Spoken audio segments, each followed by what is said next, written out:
حضرت جابر بن عبداللہ رضی اللہ تعالیٰ عنہ روایت کرتے ہیں کہ رسول اللہ صلی اللہ علیہ وسلم نے فرمایا، مجھے 5 ایسی چیزیں عطا کی گئی ہیں جو اس سے پہلے کسی نبی کو عطا نہیں ہوئیں۔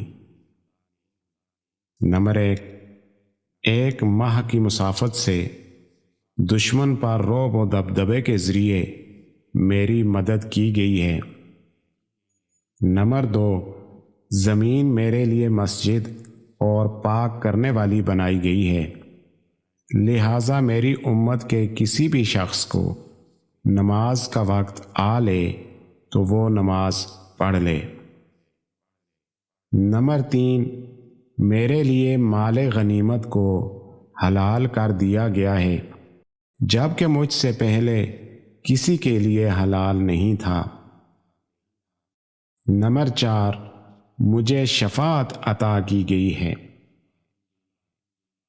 اور نمبر 5، پچھلے نبی خاص اپنی قوم کی طرف مبعوث ہوئے تھے جبکہ مجھے تمام کائنات کے لیے رسول بنایا گیا ہے۔